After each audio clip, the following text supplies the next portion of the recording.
J'avais sorti une news qui expliquait que là, les ETF spot en fait avaient des niveaux records sur la partie Ether et que ça se rapproche clairement plus haut d'un plus haut sommet. Mais on y est, hein, en fait, le plus haut sommet sur la partie Ether. Regardez, hein. Regardez la charte. Hein. Vous vous souvenez de toute cette période-là là. Tout le monde vous disait c'est de la merde, ça sert à rien, ils prennent des profits, l'Ether augmentera jamais. Bon, bah voilà. Toujours pareil. Quand tout le monde vous dit que c'est de la grosse merde, Ouais. voilà. Et là, c'est plus faire gaffe maintenant un peu à la surchauffe, hein, parce que là, c'est clairement clairement surchauffe. Et là, quand tu vois des charts comme ça où c'est hyperbolique, c'est même pas linéaire, ça monte comme ça droit, vertical, faut commencer à regarder un peu, notamment tout ce qui est effet de levier dans l'écosystème, hein, les funding rates, des choses comme ça, le RSI, et pour regarder si ça surchauffe, parce qu'à un moment donné, vous doutez bien, même la correction, là, j'ai regardé, parce qu'effectivement, ça a corrigé, mais pour le coup, pour l'instant, alors la journée d'aujourd'hui, on n'est pas à faire du trading non plus, mais hier, il y a eu à peu près 6% de baisse sur Bitcoin, 6% de baisse sur Ether. Normalement, la dynamique, c'est à peu près 1 x 2. Hein. On en avait parlé aussi sur la chaîne. Tu perds 10% sur Bitcoin, tu perds 20% sur Ether et tu perds 30% sur les alts, en gros. Hein. C'est des chiffres comme ça, bon, ça peut jouer, mais c'est plus un cadre parce que ça se passe à peu près comme ça normalement pour la plupart des cryptos. Donc c'est quelque chose à garder en tête. Mais pour l'instant, la correction d'hier sur BTC, on a eu exactement le même chiffre sur Ether, donc ça a été plus racheté. On a moins corrigé que par le passé. Donc là, clairement, c'est en train de chauffer pour Ether et très certainement, comme tu l'as dit, moi j'attends une correction en septembre. Potentiellement une rotation sur Bitcoin. Mais là, en ce moment, c'est plus, voilà, essayer de, si jamais on arrive à breaker l'ATH d'ici à fin septembre, donc fin septembre, non, plutôt fin août, donc dans les 2 prochaines semaines, attendez-vous quand même à un pullback un peu plus conséquent. Et pour cela, vous pouvez regarder un peu, si vous n'êtes pas sûr qu'en prendre les profits, regardez un peu les données de surchauffe. Voilà, s'il y a beaucoup de leviers dans l'écosystème, les shorts, les longs, le funding rate, tout ça, ça peut vous donner une indication de si ça chauffe un peu. Et potentiellement essayer de timer un peu les prises de profit, parce que si tu te dis vas-y, ça va continuer, alors que tout te dit que ça surchauffe, bon, ça marche pour tous les cryptos, hein. Thibaut a parlé des paliers de sortie avec oui, j'aimerais bien avoir tant, mais voilà, si le marché te dit tous les indicateurs qu'on n'a pas eu encore de top, tu as les 30 indicateurs en rouge, plus la partie on-chain en rouge, plus tout en rouge, en disant ça va forcément corriger dans pas longtemps parce que c'est surchauffé, il faudra sortir plus vite. Hein. Et là, en ce moment, pour Ether, moi, c'est plus que ce que je commence à regarder. Est-ce que ça surchauffe? Donc, c'est pas le cas actuellement. J'ai pas tout regardé les chiffres ce matin, mais hier, je vous garantis que c'était pas en surchauffe extrême, donc on était encore bien. Mais pensez à cette partie-là aussi, quoi, parce que c'est pas seulement les paliers sur l'Excel qui vont jouer, quoi. Exactement. C'est pour ça qu'il y a les indicateurs, il faut les suivre en fait. Là, votre stratégie de sortie, c'est important, mais vous devez le compléter aussi avec des indicateurs que vous devez suivre, que vous devez monitorer régulièrement, parce que voilà, si à un moment donné vous êtes passé sur la phase 4, c'est-à-dire fameuse alt-season, vous avez un Bitcoin à l'ATH, une dominance du BTC qui est à 40%, 43%, un Ether à l'ATH, etc., et que les mecs vous disent on n'en est qu'au tout début, vous n'êtes même pas au premier palier de votre stratégie de sortie, et que vous n'avez pas pris de profit avec des indicateurs comme ça commence à puer la merde pour votre tronche, hein, je vous le dis. D'accord? Donc ça aussi, ça fait partie des choses qui peuvent vous permettre de cibler. Et attention, j'en ai parlé aussi beaucoup mercredi, à tout ce qui va être timing en termes de timeline, c'est-à-dire de se dire tiens, d'ici octobre, je prends des profits. D'accord? Typiquement, ça c'est basé par rapport à ce qu'on a connu par le passé. On peut se dire que historiquement parlant, le top du BTC, il est censé arriver entre octobre et novembre de cette année, parce que historiquement parlant, c'est ce qu'on a connu. Mais tout comme historiquement parlant, on avait le Q1 et le Q2 de 2025 qui devaient être positifs, ça a été des gros mois de merde. Hein. Donc attention à ça aussi, les gars. D'accord? C'est avant tout les indicateurs qui doivent vous donner les indications. Vous pouvez regarder les cycles passés pour avoir un certain historique. Je pense que c'est important. Mais de vous baser uniquement sur un historique et pas sur des données, c'est très dangereux. Ce qu'on observe néanmoins, c'est que là, depuis juillet, en fait, on commence à avoir une baisse significative de la dominance du BTC. On va attendre la clôture en mensuel, parce que là, c'est des bougies en mensuel, ce que j'ai dit mercredi. Là, pour l'instant, on va voir. Peut-être que d'ici la fin du mois d'août, là, on va avoir une correction. Peut-être qu'on va aller toucher les 56%, ce niveau-là, ça serait pas mal. Ensuite, septembre, une recrudescence, une augmentation avec le rebond du chat mort, ça serait pas mal. Pourquoi pas aller tester ici cette zone-là, voir ici, puis avoir un rejet, puis ensuite repartir à la baisse après sur la fin d'année, donc Q4 et puis Q1 Q1 2026. Ça serait le scénario, moi, que j'envisagerais. Sur la partie Ether, comme on disait avec Théo, là, on est en train de venir toucher, regardez, hein, les niveaux de la TH. Hein. D'accord, hein. Regardez. On est vraiment, là, la petite mèche, on est venu pile toucher les niveaux de la TH. Regardez, hein, c'est magnifique. Hein. Donc, tout à fait possible que là, on vienne le breaker, qu'on vienne faire une bougie qui explose à la hausse avec price discovery. Hein, on va chercher. Et ensuite, en septembre, on va venir retester le précédent plus haut. D'accord. Ça serait très beau qu'on vienne breakout, un super breakout. Et regardez, là, déjà en mensuel, cette zone de résistance-là, on est venu l'exploser hein, en mensuel. On va attendre la clôture, on va voir. Mais pourquoi pas aller faire un breakout là, sur le mois d'août et ensuite, sur le mois de septembre, un retest et ensuite une vague haussière qui va venir continuer. Et vous allez voir que le breakout avec le retest, beaucoup de gens vont vous dire pendant le retest, je vous l'avais bien dit, c'est de la merde, c'est le bear market, fallait vendre, c'est pourri. Alors que là, ça, en général, le mois de septembre, renforcé sur les alts et le moment où il y a un pullback, parce que là, en général, c'est des pullbacks, c'est l'un des seuls pullbacks intéressants que vous aurez un bull run dans des périodes comme ça. Donc, autant en profiter si vous voulez recharger, parce que ça arrivera. Il y a un moment donné où ça va arriver. Donc, si vous avez des liquidités et que vous voulez rentrer, ça sera dans des moments comme ça qu'il faudra le faire, mais pas quand on aura reparti la tendance haussière. Les gens qui ont loupé là et qui veulent recharger maintenant, c'est un souci. Enfin, pour moi, c'est un problème. Mais bon, voilà un petit peu ce qu'il faut envisager.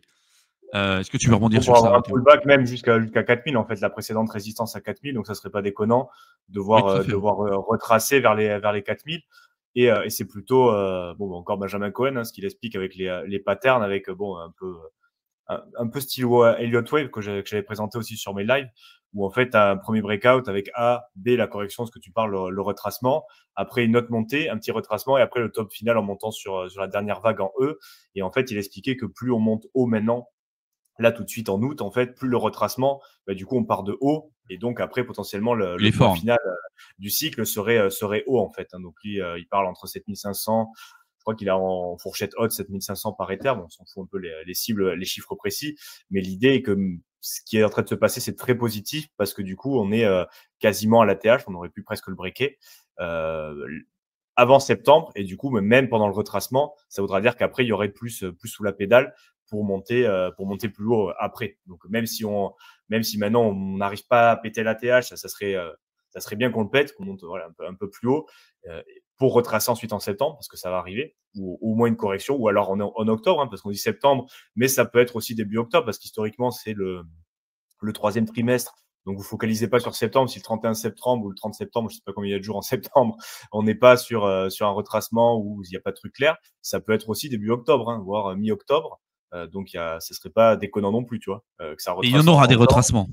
Oui, c'est sûr. Et après, le niveau, je sais pas quoi, mais bon, si on retrace jusqu'à 4000, pas de boule de cristal encore une fois, mais ça serait pas déconnant non plus de revenir tester en fait la précédente résistance, voire aller un peu en dessous en daily pour après repartir. Donc, ce sera pas non plus un signe que ça y est, cette fois-ci, c'est foutu. Hein. Moi, j'insiste vraiment, je le dis à chaque fois, mais ce cycle-là, c'est vraiment bullish le lundi et bearish le jeudi. Tu vois, mais c'est pas possible de penser comme ça. Tu vois, sur Twitter, c'est quand ça pop un peu, tout le monde est bullish, et 2 jours après, ça y est, c'est complètement le sentiment inverse parce qu'on a pris moins 6%. C'est le premier cycle, c'est comme ça, et franchement, c'est épuisant parce que je sais pas. Franchement, j'ai pas l'impression que c'est le premier cycle. Hein. Franchement, hein, moi, même le cycle d'avant, je voyais la même chose, mec. Hein. Là, moi, j'ai l'impression que c'est encore plus prononcé. Je sais pas si je suis encore plus sur Twitter, que j'étais peut-être un peu moins le cycle précédent, mais là, c'est l'enfer. Hein.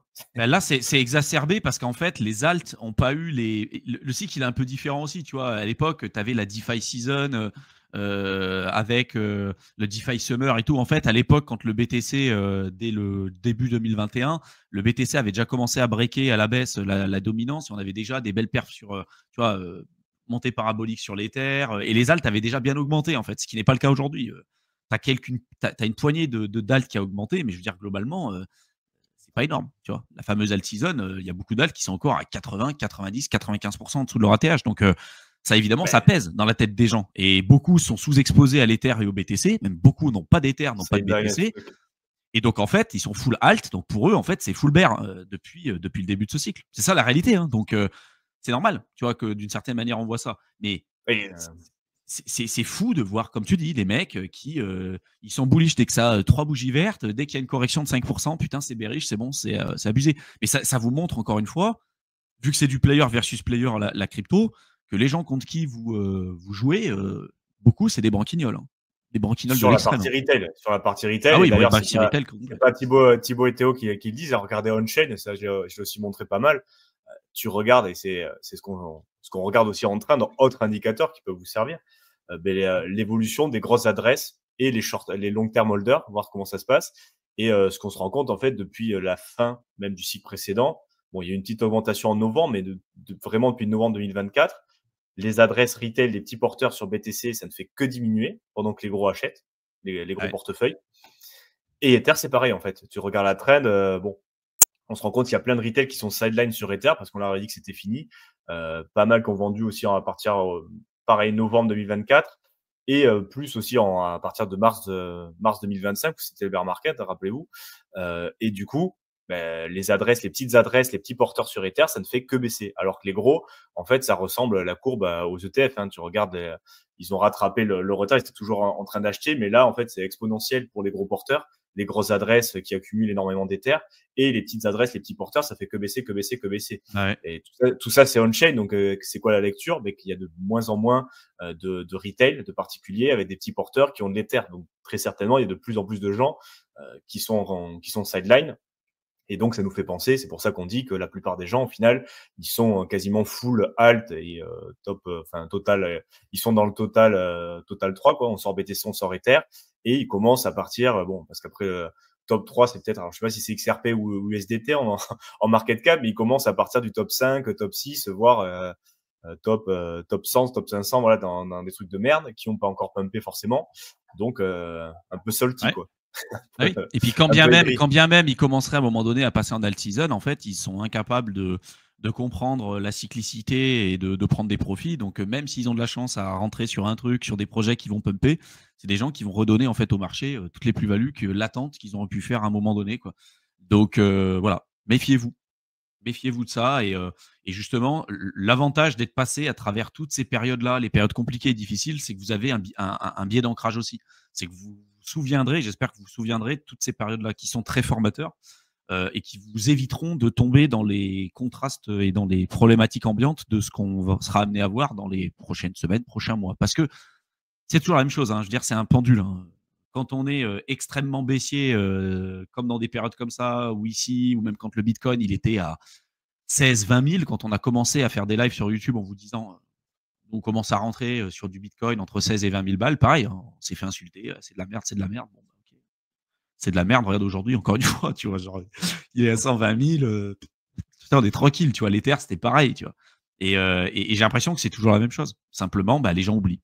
Les gens oublient parce qu'ils se disent, cette fois-ci, ça sera différent. Et regardez, le nombre de fois où on disait, on a entendu, cette fois-ci, ça sera différent. Cette fois-ci, ça sera différent, il n'y aura que le BTC qui va augmenter. Ah, voilà, comme par hasard, on commence à... Ou cette fois-ci, c'est différent parce qu'il y a Solana, parce qu'il y a tel ou tel truc, des techs qui vont aller tuer encore Ethereum. L'Ether ne performera pas, dépassera jamais la TH. Bon, il augmentera pas. Moi, j'avais des mecs qui me disaient, je me souviens sur YouTube, qui me disaient l'Ether, il dépassera jamais 3000 balles sur ce cycle. C'est sûr. Je mets ma main à couper que l'Ether, il passera jamais 3000 balles. Ils sont où aujourd'hui, ces mecs-là? Voilà. Et en fait, à chaque fois que vous allez entendre ce truc-là, cette fois-ci, c'est différent. Évidemment, ça peut rester un scénario à envisager, de se cacher les yeux et de se voiler la face en se disant que c'est un truc qui peut jamais arriver. Attention.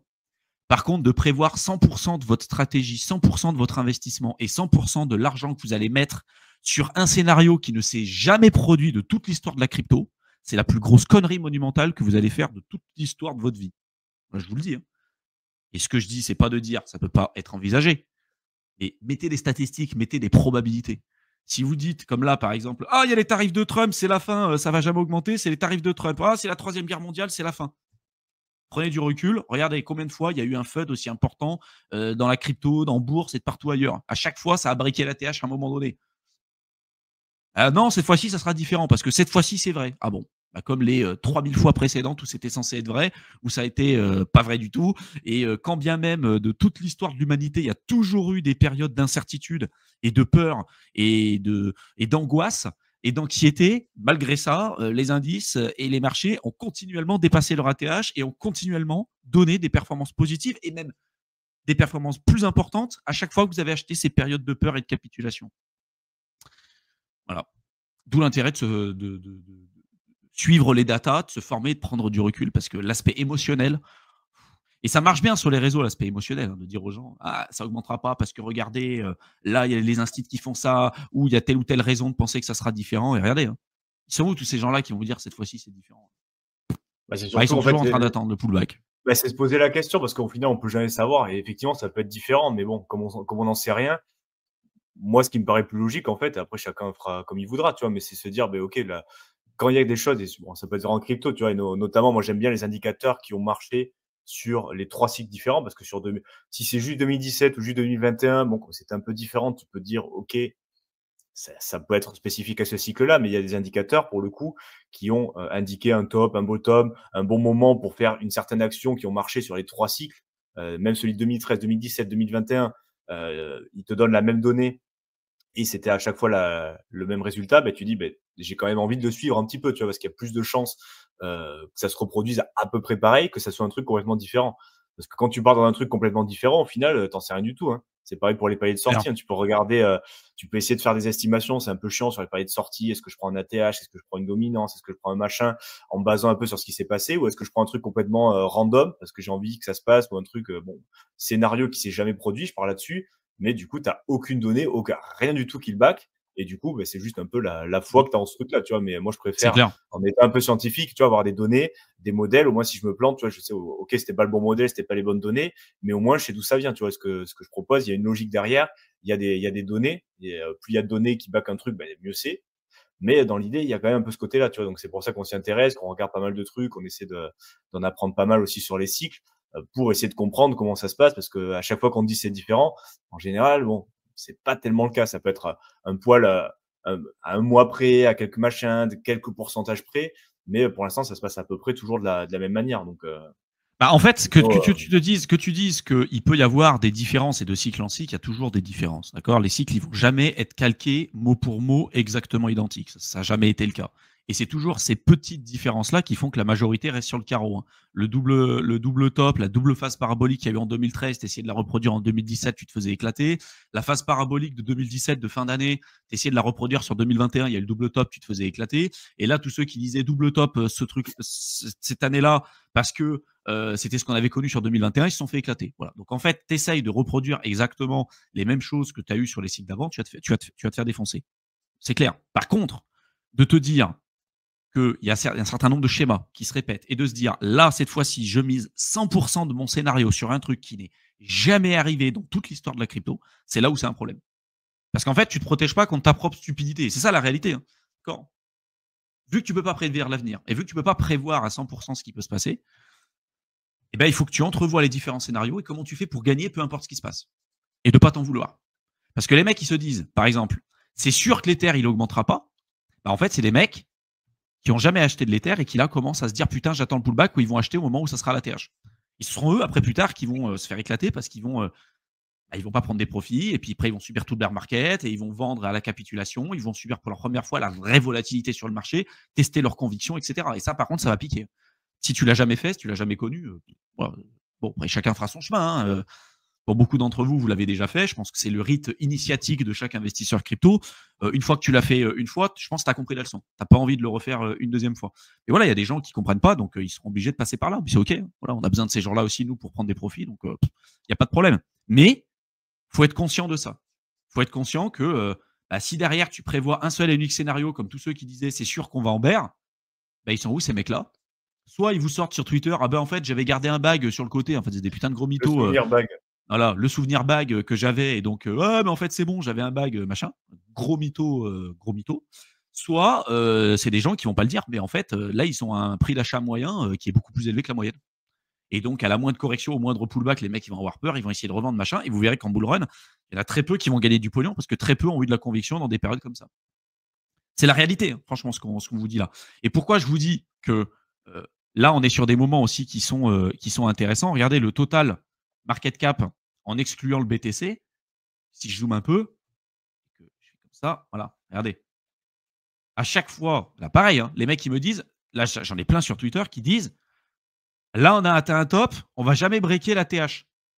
Mec, genre, ok, vas-y, montre-moi un exemple dans la putain d'histoire où ça n'a pas été le cas. Alors, tu peux me dire, l'histoire, elle est jeune.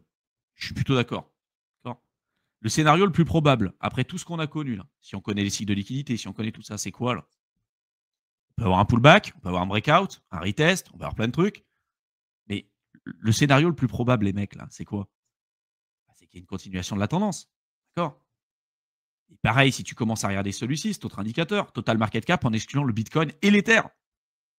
Regardez, on est proche de la TH à Même chaque moi, quand je suis cycle. pas de chartiste, je vois une tasse. J'ai envie d'un Non café, je mais, vois une tasse de non mais café. mec, non mais Et, mec, oui. en vrai, c'est quand même assez fou. Et après, évidemment, c'est pour ça que ceux qui vous disent il n'y a pas eu de performance sur les alts, ça dépend lesquels. A priori, si tu exclues le Bitcoin et l'Ether, regardez la charte. Hein. On est quand même depuis le bottom, si on regarde, on est à 274% de hausse depuis le bottom, en excluant le Bitcoin et l'Ether. Alors évidemment, c'est peut-être pas vos alts qui ont augmenté. C'est pas la partie purement alt season. Ceux qui disent ça, c'est l'alt season, c'est pas une alt season, ça. Bon. L'alt season, si tu regardes sur 2021, voilà, janvier 2021, alt season, c'est ça. Hein. Tu vas là, tu regardes alt season, tu prends par exemple là, hop, mince, je suis loupé, on va refaire. Janvier 2021, voilà, alt season, c'est ça. En 300 jours, tu fais du 800-900%. Et là, encore, c'est un graphique, mais tu le regardes surtout sur. Là, par exemple, regardez, hein, l'Ether par rapport au BTC, sur performance quand même énorme. Si tu prends celle-ci, alors ça, je le montrerai après, c'est un truc que je voulais montrer. Other par rapport à BTC, c'est ça. Hein. Sur performance des alts par rapport au BTC, regardez. Hein. Presque du 550% de hausse en 365 jours, avec la baisse de dominance, hein, comme je vous l'avais montré, hein, qui correspond à cette baisse de dominance du BTC. Aujourd'hui, regardez où on en est. Regardez où est-ce qu'on se situe sur le marché, c'est pas non plus la folie. Et vos alts, en ce moment, là, si je vous mets le total 3, donc on prend le total crypto. Alors ça, c'est pour vous montrer pourquoi les alts ne performent pas bien en ce moment. D'accord? Le graphique, il n'est pas beau, mais on prend le total market cap, on exclut le Bitcoin et l'Ether et l'USDT par rapport à l'Ether. Pas par rapport au BTC, mais par rapport à l'Ether. Regardez, depuis que l'Ether performe, si on prend depuis là, les alts, globalement, depuis avril, les alts ont sous-performé l'Ether de 53%. Donc les mecs qui me disent c'est la alt season, quelles données vous regardez? Parce que là, il y a plutôt une confirmation de phase 2, avec une surperformance globale de l'Ether par rapport au marché, c'est lui qui aspire les liquidités pour l'instant, même au-delà de la partie BTC et tout, et on le voit au terme de dominance, on le voit en termes de plein de trucs. Là, regardez, vos alts, globalement, alors il y en a qui vont me dire non, c'est pas vrai, moi mon alt, il a surperformé. Ok, c'est un alt. Un alt. Globalement, c'est pas moi qui le dis, là c'est le graphique, la plupart des alts sous-performent l'Ether, ce qui est normal. Ce qui est normal. Mais être bearish dans des conformations de marché comme celle-ci, là, good luck. Je ne vois pas ce que je peux dire d'autre. Hein. Bonne chance. Par contre, regardez, si vous regardez le total market cap en excluant le top 10, eux, ils sont en retard. Ils sont évidemment en retard. Il y a eu des augmentations. Hein. De dire qu'il n'y a pas eu d'augmentation, ça serait une connerie. Il y a eu des augmentations, mais il y a un retard certain, tout simplement, parce qu'aujourd'hui, il y a le Bitcoin qui augmente. Là, on est plutôt sur la partie Ether. L'Ether est censé augmenter. Ensuite, il y a les large caps. Les large caps qu'on observe principalement sur ce graphique-là, hein, qui commencent à reprendre des couleurs et qui vont passer en parabole quand l'Ether sera à la TH et qu'on commencera à avoir des rentrées de capitaux. Et ensuite, quand les profits seront faits sur les grosses caps, ça va aller ici. Et là, le graphique va passer en phase parabolique, comme ce qu'on a eu là. Hein. Regardez, hein. Les phases paraboliques qu'on a sur la partie bull run. Regardez, au moment où ça dépasse la TH du cycle d'avant, regardez à quelle vitesse ça s'accélère. Hein. Précédent cycle, c'était là. On va dire, tu prends à peu près là, parce qu'on n'est pas tout à fait à la même chose. Regardez, hein.